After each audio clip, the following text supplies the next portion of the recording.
শুভ দুপুর। আমি হৃদয় ইসলাম দীপু, একজন উদ্যোক্তা, পাশাপাশি উদ্যোক্তা সংগঠক এবং সোশ্যাল কর্মী, সামাজিক বিভিন্ন ধরনের কর্মকাণ্ডের সাথে সম্পৃক্ত আছে। তো শুরুতেই আসলে হিজড়া নামটার সাথে আসলে আমার একটু অ্যালার্জি আছে। হিজড়া বলতে আসলে আমার ভালো লাগে না। গভর্নমেন্ট একটা দিয়েছে যে কমন জেন্ডার, যেটা বললে একটু প্রাউড ফিল হয়। হিজড়াটা একটু এমনভাবে তৈরি করা হয়েছে শব্দটাকে নেগেটিভভাবে দেখা হয়, বা তৃতীয় লিঙ্গ বলা যায়। সেটা বলবো আমি যে তৃতীয় লিঙ্গ যে আজকের এই সেমিনার, আমি এর আগেও কিছু সেমিনার অংশগ্রহণ করেছিলাম। তো তার মধ্যে এখানে অনেক আলোচনা উঠে এসেছে। আমি কয়েকটা আলোচনা নোট করেছি এবং কি আমার পরামর্শ আছে। সেটা হচ্ছে যে আমাদের এখানে এক আপু বললেন যে আসলে আমাদের বৈষম্যের শিকার, আসলেই বৈষম্যের শিকার আমরা। আমাদের সমাজ, পরিবেশ, আমরা চারপাশে সবাই বৈষম্যের শিকার হয়ে এসেছি। এখান থেকে বের হওয়া খুব কঠিন, এটা সম্ভব না। তারপরে যার যার জায়গা থেকে যদি আমরা সচেতন হই, আমরা বিভিন্ন কর্মকাণ্ড তুলে ধরি, তাহলে কিন্তু এই জায়গাটা কমিয়ে নিয়ে আসা যেতে পারে।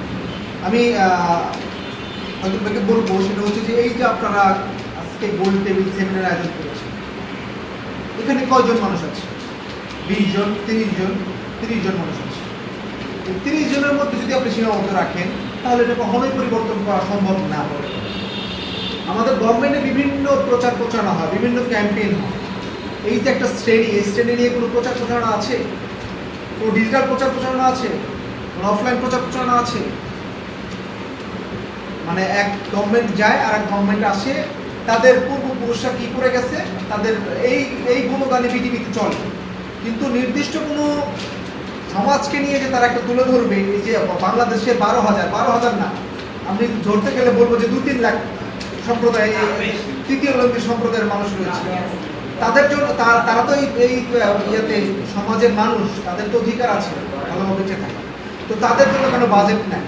সে বাজেট আনা দরকার, এক প্রচার করা দরকার। আমি বলবো যে পৃথিবীতে একটা প্রোগ্রামই রাখা দরকার। একটু ভাই, বিটিভিতে একটা প্রোগ্রামই রাখা দরকার, যেখানে হিজড়া সম্প্রদায় বা তৃতীয় লিঙ্গের মানুষদেরকে কিভাবে সমাজে, সাধারণ সমাজে প্রবেশ করানো যায় সেই বিষয় নিয়ে প্রোগ্রাম।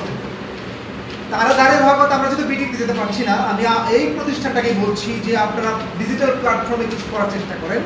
আপনারা বাইরে যান, মাইকিং করেন, খোলা মাঠে পথ নাটক করেন, এরকম কিছু কর্মকাণ্ডে অংশগ্রহণ করেন, যেটা আমাদের এই ভাই বোনদের জন্য অনেক উপকার হবে। আমাদের এই যে বৈষম্যটা, সেই বৈষম্য দূর হবে, এটা আমি মনে করি। সেই জায়গা থেকে